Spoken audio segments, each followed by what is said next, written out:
Welcome to the MHP Exchange, where the riches are in the niches. We'll show you how to invest your way into mobile home parks with real strategies, tips, and behind-the-scenes know-how to grow your cash flow. Stick around. This is where smart investing begins. Imagine working so hard to build a successful life that your own child doesn't recognize you. That's exactly what happened to today's guest, Cory Harelson. And on paper, he had it all. He had a corporate job. He's moving up the corporate ladder. He had a steady paycheck. But behind the scenes, he was burning out. He was missing bedtime stories. And his own 2-year-old didn't recognize him when he was coming home from work. So we're going to talk about how Cory Harelson built the life he desired, how he jumped into the mobile home space, and how he rebuilt his life based on freedom, ownership, and presence. Cory Harelson, welcome to the MHP Exchange podcast. Glad to have you on today.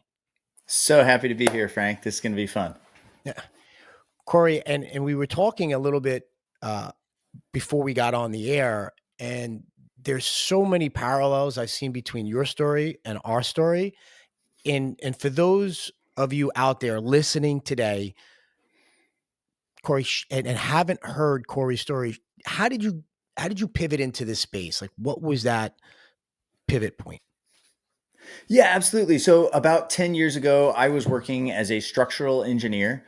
I was designing buildings to not fall down. It was a very interesting, fun thing to do, fun projects, working with really fun people, but had no control over my schedule. I was working 60 to 80-hour weeks, just one deadline after another. And that was fine for a while until my wife and I had our first kid. And then I felt like you mentioned, I was missing seeing him grow up.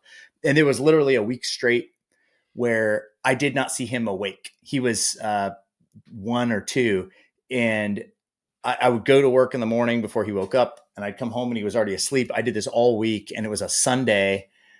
I was still in the office. It was 5-something p.m. I was like, forget this. I'm going to go home and put my kid to bed at least and see him a little bit. So I go home, I go to take him away from my wife to go give him his bath and put him down. And he does that stranger danger thing where it's like you hand him to the uncle they haven't met yet. And he starts crying, screaming, trying to get back to mom, looks at me like he doesn't even know who I am.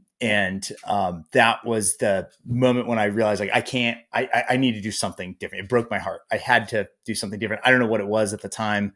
I had not put in any thought into retirement or anything up until that point. I was about 35 years old then.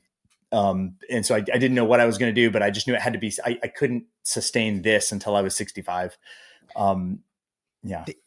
That's a common struggle because the justification for us is that we're out there, we're supporting our families, we're doing what's necessary to give them the life that we want to provide for them. But the reality is we're missing out on the moments that they might need us. And for myself, I've seen that because, I started my entrepreneurial journey young. And then when you're coming out there and you're building your business, and I had my children in my 20s, I'm out there and you're hustling, you're out trying to make those deals or opportunities happen, and you're not going to be there. And I've tried to, make up for it, to be present in the moments that I was there, but you do end up missing out on some of the key moments that you really wish that you had been there. And that's the challenge. But, you made that pivot, but here's I was in that life, right? You had that check that was coming in, that steady paycheck. And now you have to talk to your wife and say, hey, I'm giving this up because I'm going to pursue this other thing with no safety net. Like, how was that conversation, and how was that kind of leap of faith? Yeah. Great question. It wasn't all at once, right? So what happened? Someone gave me that little purple book, the Rich Dad Poor Dad, and I went, "Oh my gosh, assets that pay you!" Like, why do I have to? This is not that complicated. Why do I have to be 35 and read this in a book to figure it out? So my wife and I were committed together. My wife is amazing, and so she's always every time I have some crazy idea for some adventure or anything, she's always game, which is I'm very fortunate. But in this case, we really buckled down on our savings rate first. That was one of the key things. So we saved up, we accessed a HELOC on our house, and we used the HELOC plus some savings for a down payment on eventually a mobile home park. I didn't even know we were going to look for a mobile home park. I was actually looking for duplex, threeplex, fourplex first, because I didn't know mobile home parks were a thing. And I'm an engineer, I'm a nerd. So I built out my whole pro forma spreadsheet. I started analyzing deals, and I got discouraged. And even back then, back 2015-ish, the deals didn't look like they were going to cash flow. And I was like, this isn't what the Robert Kiyosaki was talking about. What is this? And then I stumbled across a very small mobile home park for sale on Craigslist. And I saw that and went, oh, that's interesting. And I punched that in my spreadsheet and was like, oh, that looks a lot better. So I dove in, I learned what I could. We sent out a bunch of letters. We bought our first park with that HELOC. It was just a little 12-unit park. It was a 10-minute bike ride from my house. I'm over in Boise, Idaho. And I remember being terrified. Like, I was like, oh my gosh, what are we doing? Like, we're buying a mobile home park. Who does that? Like, back then, no, there wasn't like everybody would look at you sideways. Like, you're investing in what? But and I had this vision in my head. I was like, oh my gosh, like, we're going to buy this thing. And the very first month, all the tenants are just going to decide they're not paying rent anymore. Like, what are we going to do? How are we going to make the, the mortgage payment and everything on this? But we did it. We bought it. The rent came in, we paid the expenses, we paid the mortgage. There was some left over, and we cash flowed that first month. And it was pretty awesome. So it was pretty pivotal, but we did that. Like, I did that still working. I didn't just leap immediately. Right. So it took, it was about 2 years in, my wife was able to step away from her job when we had our second kid. So that was neat. And then I fully pivoted in 2020. I went part-time in 2021 and then full-time left my career in 2023. Okay. So, but even going back, and I find this interesting because there's like different stages of operators of when they've come in, I find. And you came in 2015, I bought my first park in like 2013. And at that time, there was a healthy stigma around, and it still exists to some point, but it's become a little less so today. Like, now people realize this is an asset class that needs to be revisited. There's real capital pouring in. But at that point, not owning any other investment real estate, there wasn't a lot of third-party information to go to get some resources and information on this. There wasn't a tremendous amount, right, available.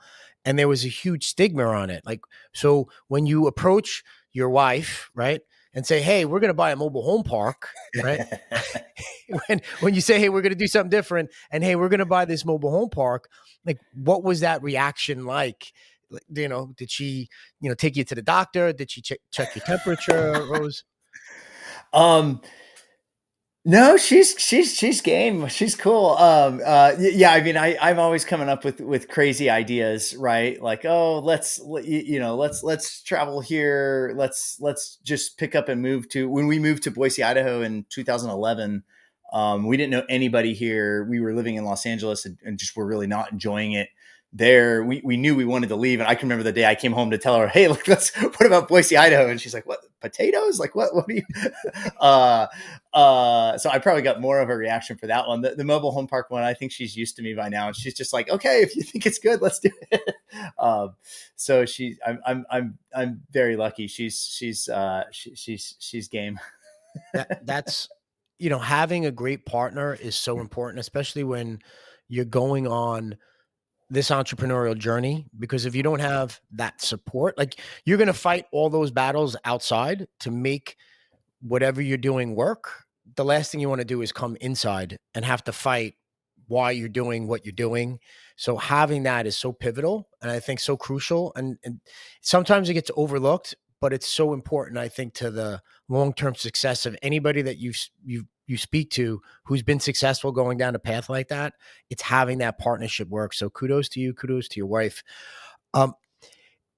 Your first park, and I know everyone likes to talk about that first park where you go in and like what you learned from there, but it's really that second park, right? Where you're like, all right, I'm going to do this again. Like, what made you say, all right, now I'm going to do this again, and we've got something, and we're gonna like, what made you say, all right, this is the pathway forward, and now we're getting to that next one.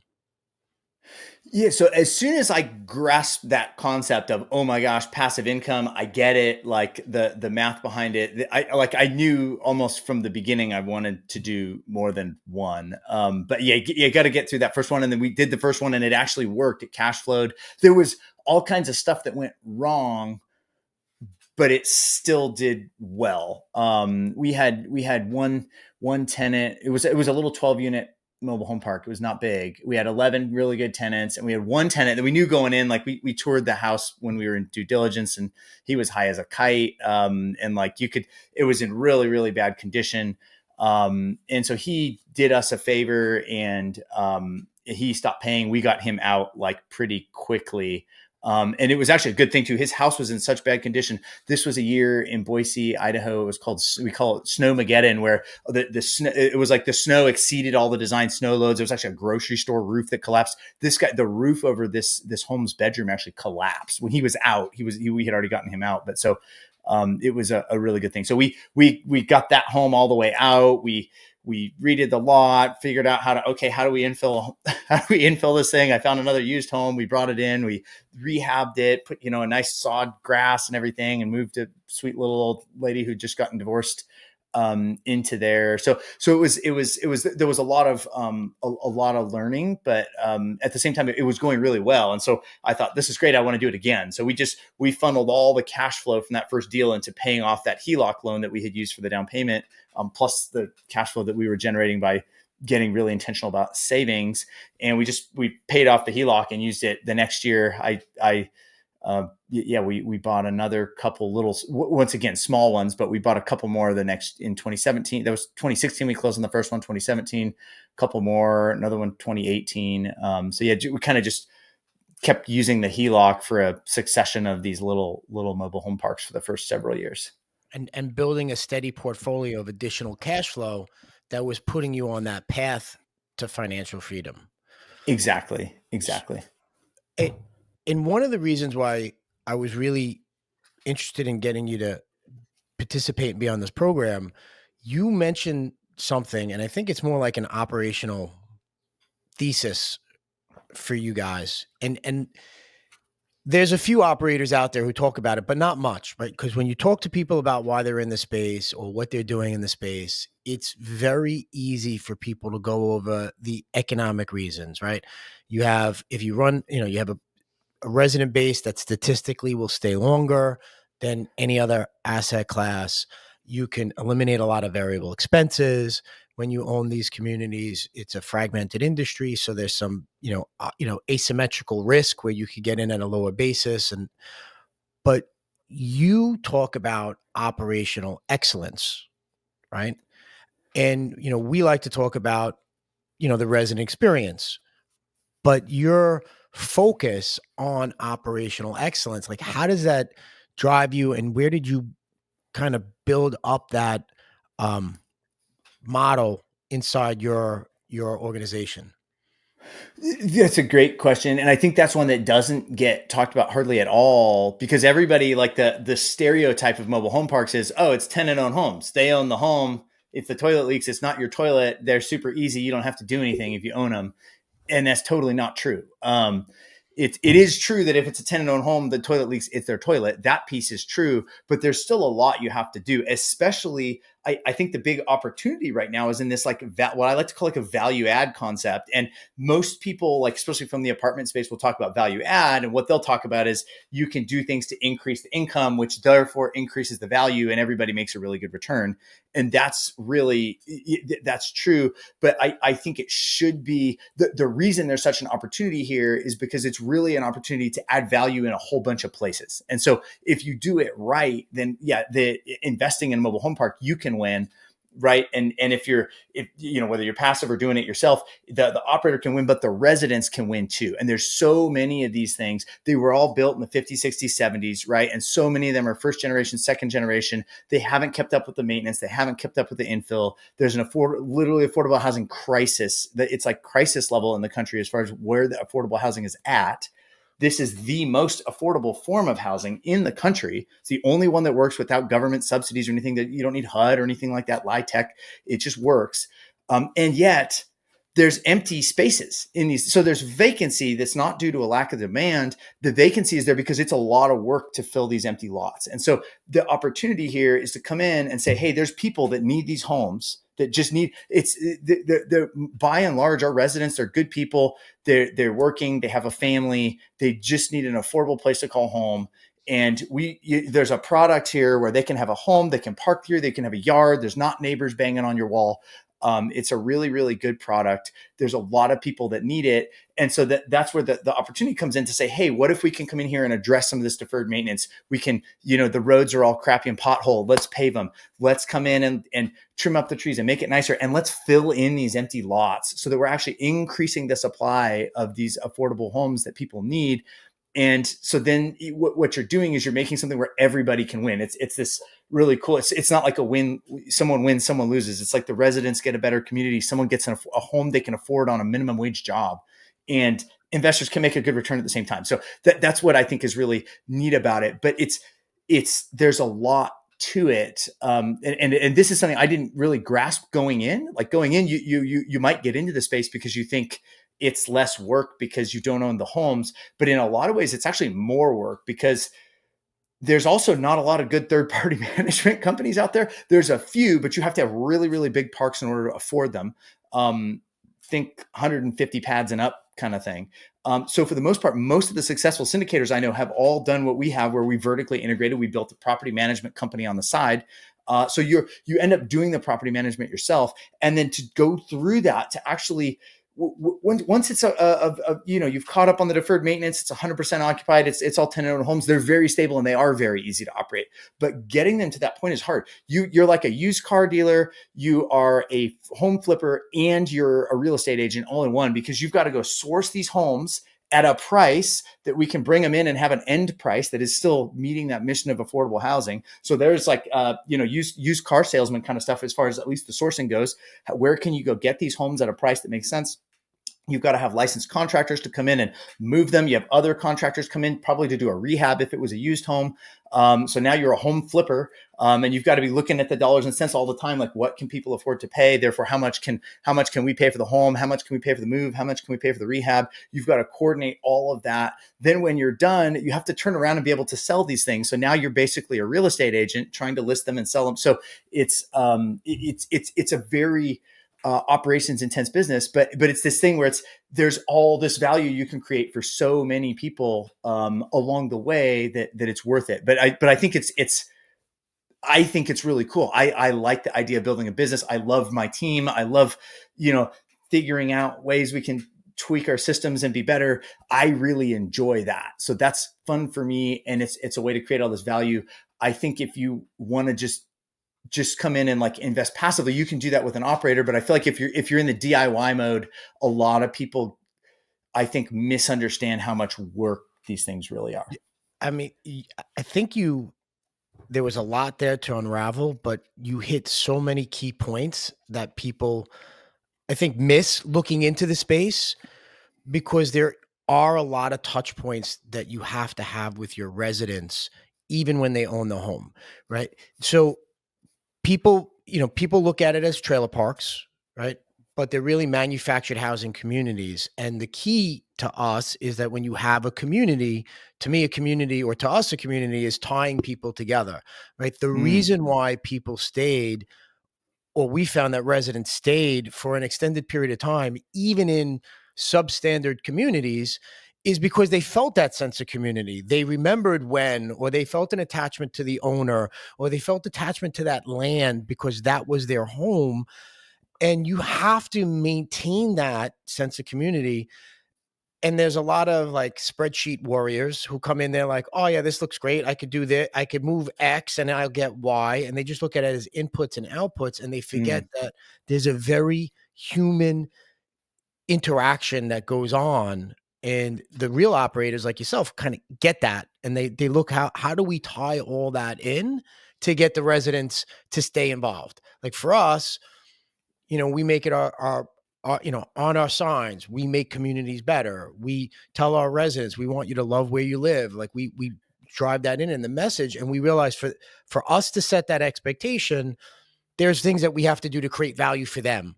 And if we create value for them, we'll create value for our investors and we'll create value for us. So that, to your point, it's win, win, win, right?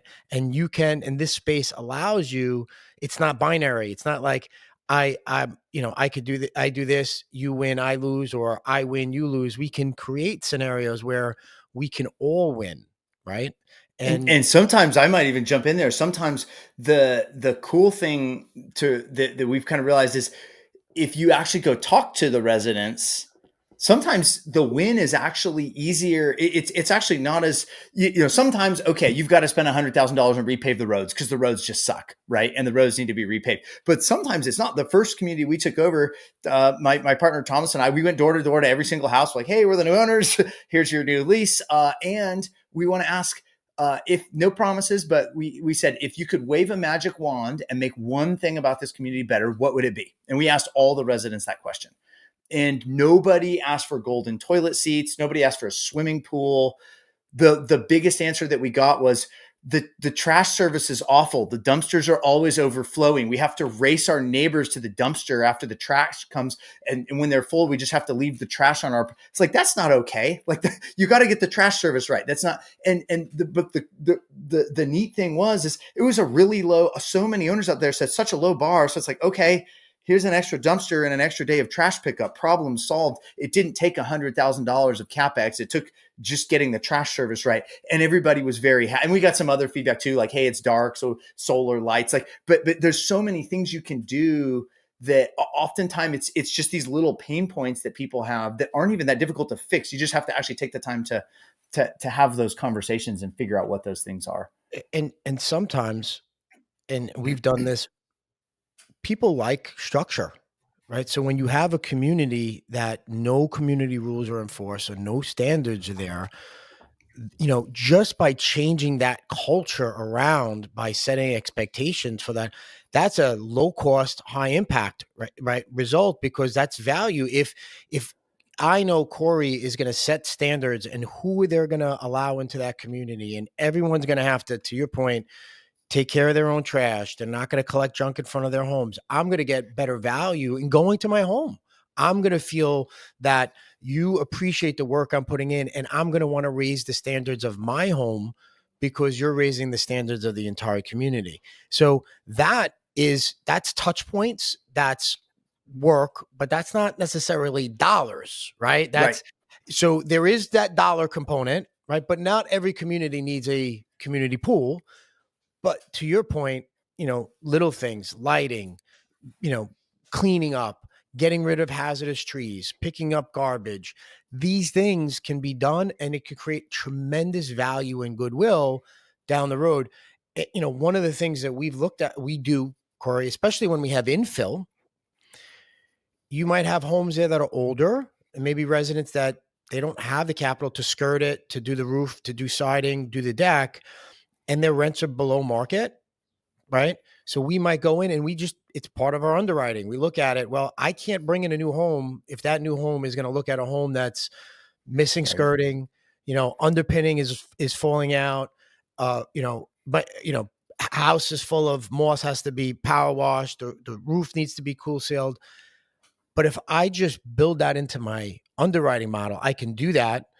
The resident doesn't have the capital to do it, but they might be willing to pay a little bit more in lot rent. So now I'm getting the increased value, but they're getting value of us maintaining the integrity of their home for no big upfront cost, and they're paying it out over time.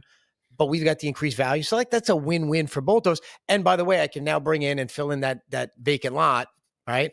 Because they don't mind looking at the house next door, who might be older, but now it's clean, neat, and it's the way we want it to look. So like there's so many different ways where you can create that win-win-win situation in this space that you don't necessarily do in an apartment complex, right? It just that doesn't matter. It's transitory in nature. People come, people go, they're going to buy a house, but here it's that community, and you guys kind of really built that inside your organization. So you've scaled. How many communities do you own now? We have we're about to close on number 19. So, but I've sold 5. So that'll be 14 communities. So Perfect. So before we talk about, and I know you've got a really interesting new deal, big deal that you just kind of worked on. Tell us a little bit, because this is the challenge, right? People come into this space. You hit the nail on the head. This is not one business. Like you don't just own a mobile home park. You're a dealer, right? You're buying and selling homes. You're a property manager, right? So that's another business. Like this is a business in a box, or a business in a piece of land. When you buy a mobile home park, you have to be vertically integrated to scale, and obviously you're there. What does your organization look like? Like, how do you have that structured? How do you get that layered out?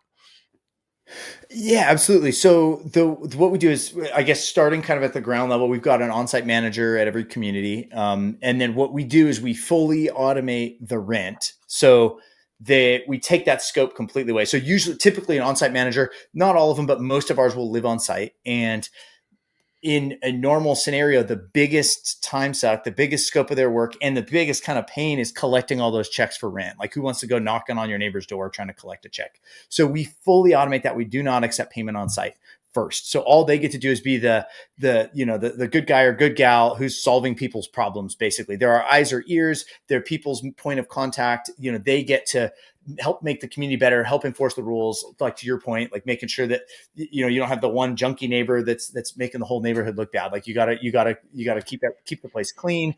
And if there's problems, there's someone they can go to. So that's kind of ground level. And then what we do is we've got a team. We are in, so we got Idaho, we got California, Guadalajara, Spain, and the Philippines. So we've got people kind of all over. That's a remote.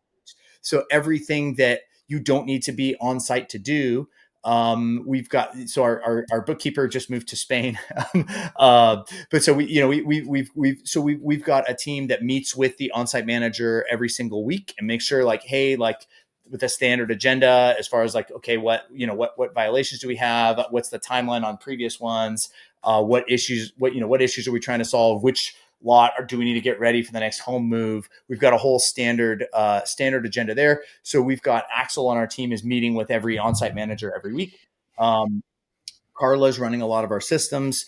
So Axel and Carla are based out of Guadalajara, which is great. We have a large Hispanic tenant base, so probably I would say a third to a half of our residents. So that's great because they are from Mexico, so they speak perfect Spanish. They also speak perfect English. They used to live in the U.S. too, and Canada. They kind of have been all over. But so they're kind of like the remote operations side of things. I've got my own assistant who helps me just manage all the emails and things going back and forth.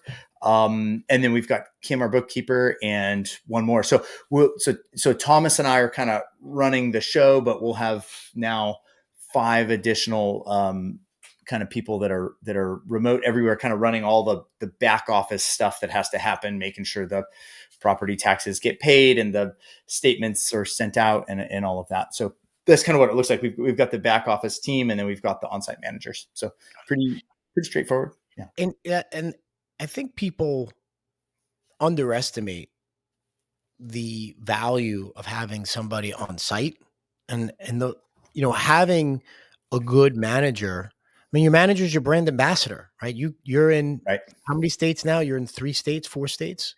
More. 7 maybe. Yeah. So you're in 7 states. It's impossible for you to be there all the time. That manager, that on-site, is your brand ambassador, is the person. Like, when you have one park, it's easy. They're going to call you up with every issue and you could solve every problem. But now you have to have that, you have to have that person to do that. And the on-site, has to be trained. Not only do they represent your brand, not only are they selling homes, not only are they doing some project management, they're doing collections, they're handling those issues and maintaining that culture. That's such a important key piece, because I know you speak to some operators and like, oh, I just have somebody who just overlooks it and doesn't really, that's, I think that could work in some instances if you're not, but over the long haul, it's difficult to scale without having those systems in place that you're talking about. We always think, so Thomas and I always say, can we have a new park like the, do I have the book there? Yeah, the Gary Keller's got his book, The One Thing, and he'll ask like, what's the one thing you can do that will make everything else easier or unnecessary? And so the one thing when you have a park is always making sure you have a really good on-site manager. That's if you have a really good person on site, everything else becomes easier. And if you don't, then it's kind of a nightmare. So that's, finding that really good person is key. And training them and making sure that they're up to speed on what is, what the system is, what the process is. And they are, like you said, they are the residents' face and point of contact. Yeah. But what it also is key, and when I like hearing about what you're doing and how you're doing, which again is similar to us, like we have an entire office overseas, right? One office that we've built out and 11 people in there who work just for us, right? So that office overseas works in support for the people on the ground. So we found that usually the people on the ground are out in the field. They might not be the most tech savvy, right? They might not send because that's not their skill set. And by offering that support, we can get as an operator, right, or an owner, we can get the data that we need to make better decisions, right? So we're not missing out on the data, right? Where this industry kind of is very fractured. We're not missing out on the data necessary to make good decisions, but we're not asking the people on the ground to all of a sudden, hey, I need you to be proficient in Excel and send me detailed, reports on that. So by marrying up, those two different skill sets, we're able to get better data. So ideally we can make better decisions when things get on the ground. That's where when we talked earlier about synergies in terms of what you do and how we do it, I just, hearing that story, I was like, wow, that's, similar in structure in terms of how we look at how you're building out that space. Now, I don't know if you feel like you want to share this, but I'm going to bring this up because I know you just moved into the Tennessee market. Real interesting deal in terms of what you did and how you kind of deconstructed it. And I consider myself a deal junkie. I love hearing about how people find good deals, how you're extracting some value out, and how you kind of structured that. Because first of all, it interests me to no end. And then I look at it like, well, maybe I come across a situation and that's something, there's some nugget in there that I could use in the future. So would you mind sharing a little bit about that? Yeah, absolutely. We just closed, it was a 149 lot deal, in Clarksville, Tennessee. And yeah, it was about a year in the making. So we're a little bit different than most of the other operators. I know a lot of people put a whole lot of work into a really big cold calling machine to get their deals, which I know works really well because I know a lot of people who have had success. We keep finding really good deals through broker relationships. So we have a few key broker relationships that send us deals first because they know, so where we have put our focus is, hey, we're going to underwrite really, really well before we make the offer. We're going to ask all the questions we can. We're going to be kind of annoying and not the fastest person to offer. But when we make our offer, assuming everything you told us is true, it will stick, right? And then due diligence is just to validate the stuff that we have already been told. And so that's kind of the way that we approach it. And so because we do it that way, where we're trying to be like honest up front, I'm not just going to throw some crazy low number and then wait till 2 days before the DD deadline and a crazy high number and then retrade it down for no reason, which, having sold some parks, that is exceedingly common. We don't operate like that. And so because of that, the brokers who are out there, all they're doing is cold calling and trying to find deals. So like, are we really going to outperform the broker? This is what they do for a living. That is all they do. They're focused. So we take kind of a who, not how approach and say, hey, we've got these brokers who really like working with us and we really like working with them. And they've got all these deals.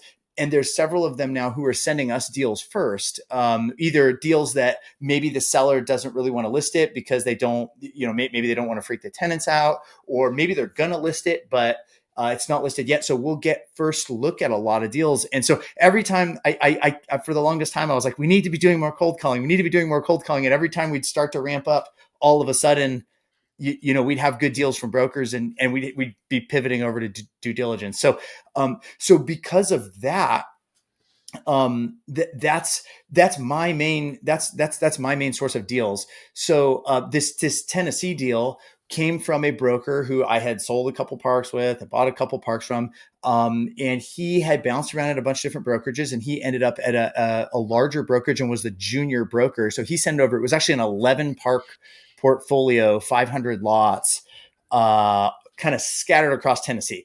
And he shot over, and it was too big for us to do on our own. Like, especially with how spread out they were, it was going to be a massive deal. And we weren't in Tennessee at the time. So, but the numbers looked really good. The parks looked really good. I was like, I would buy. And after we did due diligence on them, it was basically 10 out of the 11 were really good parks. I would have bought any one of them as a deal. So it was like, So I knew another operator who already had a footprint in Tennessee. So I reached out to them. We partnered up to take it down. And then we would have been successful, but in the middle of it, they were based out of Asheville, North Carolina. So their portfolio was Tennessee and North Carolina, and they just got absolutely rocked by the hurricane last September.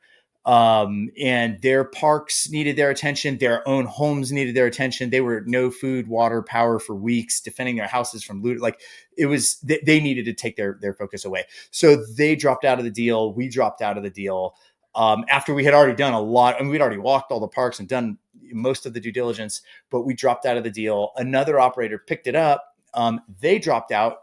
There was some different kind of thoughts on why, but they dropped out of the deal. And the broker, once again, this goes back to that relationship. The same broker, he called me back and said, "Hey, the seller's going to break this up into smaller pieces. Are there any of these that you would just do on your own?" And I immediately said, "Yes, I want that one, and that one." The three parks by Clarksville, Tennessee, having toured all these parks, like, those were my three favorite.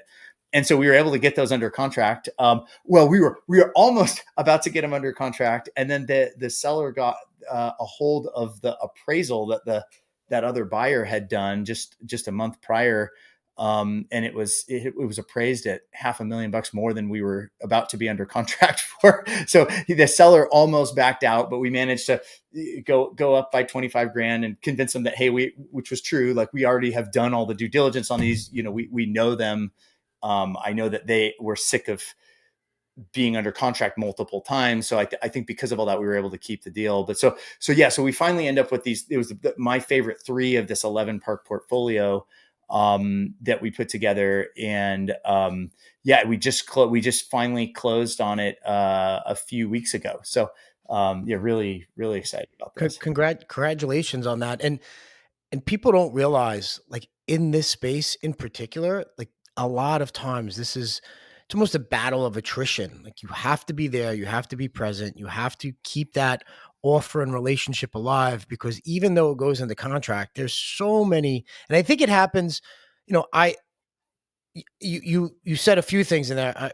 I am a broker in New York, right? I do have my brokerage license, and I see in this space more than any other avenue of commercial real estate, deals fall out more often, because when people go into the mobile home park space, when they start unpeeling the onion, sometimes people are tire kickers. They think they want to do it. They see what's there and they realize, like, wow, that's not what I thought it was going to be. Or this was a challenge I don't think I can handle. Or I don't realize that the level of intent, once they find out the level of intensity you need to make that infill project work, or whatever the case may be, it turns people off and it gets people nervous, right? But knowing what that work would be allows you to say, hey, this is what I know what I need to do. If I come in, if you hit me at this number, it's not going to scare me, because I understand what the challenges are, and I'm comfortable with the unknowns, right? There's a certain set of things that you're just not going to know, but I'm comfortable that there'll be some unknowns there that I'm okay with. Now, there might be unknowns that you're not okay with, but as long as it's within the realm of possibility, I can execute and move forward. That makes the difference. And I think that becomes so important. Like, we closed one deal last year. I had been talking with that owner, like, we own the neighboring park. So from the moment I closed in 2023 with the neighboring park, I was in touch with the owner. He was at one price. He had a much higher price with somebody else. Deal died. And still in touch with him. He had another buyer. He was at one price. We were at another price. He went with him. Deal died. When he finally came back to us the third time, it's like, we're your buyer. Like Yeah. we already know the market. We know the space. We know the challenges because I've been to your park 50 times by this point, and I'm okay with everything. And if we can agree on that price, we can work out terms that'll work out for everybody. And to this day, now me and that owner have got a great relationship. We're working together on other things, but it's again, it was that attrition. It was waiting a year and a half to get that deal done. To finally, they come to the realization that we're the actual person, and we're still standing. So that is a key point. But you saying this was your biggest deal, I mean, not knowing the size of your HELOC, was it still using the HELOC to fund that No. deal, or how did you have that deal structured? So we did. So we've been syndicated. So I did my first 5 parks, first 6 parks. I did. My wife and I did on our own, and then in 2021, I partnered up with my brother-in-law, and we started raising capital for deals. So I effectively had some friends and family come and say, like, "This is really cool what you're doing. Take our money and do it too." So I thought I should figure out how this whole syndication thing works. So that's what we did. I partnered with my brother-in-law, my wife's brother. And that's when we founded our Freedom Investing Group, and we started raising some money in 2021. So we did some friends and family stuff. This last one, we did a combination of, we had kind of our list that we've built up at this point that we share our deals with. And then we also had some other kind of capital partners come in and raise money from their investors too. To kind of fill in the gaps, what's called like a fund of fund concept. So we have both of those. So that was really exciting, and building some great relationships there too. So they effectively, they would come in. We'll raise the capital for the down payment. We get we did a bank loan, a commercial loan for the actual mortgage on the property. Pretty low leverage on that loan. And then we also, and so we raise a down payment plus everything we need for reserves and capital expenses and all of that. So, which is smart, because I think one of the biggest mistakes that new operators make in the space is they underestimate the amount of reserves you might necessarily need. And when I hear people who talk to me like, well, I'm going to do that out of cash flow and do that. Well, it's not going to happen. And by the time you get to finish that, you're going to have to do a whole slew of other work that's going to be related to the work you didn't do from the beginning. So you almost have to come in with like a shock and awe plan with enough capital to seed that through, even if it means that you're diluting some of the equity. It's just better in the long run, because the return would be the return, I find, gets a lot easier to generate that return and create that value. So, what's the plan now with this Clarksville? Like, is this a typical, like, you're going in? Is it just infill? Like, where do you normally take, what do you do to create that value and, create those key incomes for yourself? yeah, absolutely. So it is infill. So we've got 35 vacancies to fill. So we're ready to rock and roll. About 10 of them are homes that are already there and just need rehabs. And then the rest of them are empty lots that we're going to be filling in. So that's going to be a combination of new and used homes that we'll be bringing in. And then we've also got our improvement plan for the properties. So there's a bunch of different, the roads are in good shape, but there's trees that need to be trimmed and some fencing and signage and things to make it a little bit nicer. Condition wise, the lots and everything are in pretty good shape, but it was definitely like, tree overgrowth and stuff like that needs to be taken care of, to just kind of make it nicer. We also found when we were touring, I love these kind of things. It's sort of like that dumpster, not good trash service story, but talking with residents, we heard multiple people complain about the lawn mowing of the common areas, not being adequate, not being done enough. And the budget that they were spending on it was actually like quite high. So that's like, maybe we can find someone who can do a better job. We could definitely find someone to do a better job for this amount of money. And like, one of the parks has a really nice soccer field with soccer goals, but we went out there and the grass was thigh high. So the kids were not going to be, you'd lose your soccer ball in it. So it was kind of one of those things where it's like, I love finding things like that, where it's like, oh, that's an easy, like, just immediately. So we've already, interviewed landscapers and we already got that part solved. So the kids will be able to go out and play soccer. So automatic win just right out of the gate right there. And same thing, there's like there's a little basketball court with a hoop, but the hoop's all rusted. And like, okay, let's just fix the basketball hoop. So there's some really, really quick, easy wins. Let's take care of the trees. There's a little bit of paving stuff as far as a few sections that need fixing. And then it's just really getting to work providing that additional housing for people that need it. So bringing homes in and selling them. So. Perfect. Now I'm just going to mention this because you mentioned Who Not How, that you read that book with Dan Sullivan. Is like anything else that you would recommend for someone looking to get into the space? Like, hey, this is a book you should read, or this is something that you should consider. Yeah, absolutely. I think the one I said to you, the one thing really helps me a lot, like just trying to actually, it's by Gary Keller and Jay Papasan. And it's really just this concept of, if you take like a list of like, I should do these 10 things, probably one of those, if you focus on the one at a time and knock them out in like the most important, like most leveraged order first, you'll make a lot more progress than by trying to do 10 things at once. Is maybe the way to say it, but yeah, that's a book that's had a big influence. You hit the nail on the head. You get more done, but to narrow focus, and then you can work on something else. And you realize if you do the most important thing first, everything else almost falls in line. And that's so key, because especially in a business like this, there's a million things you could do. But what's the one thing that's going to move the needle the most? What's that $10,000 an hour decision that's going to make that change? And if you focus on that, great things can happen.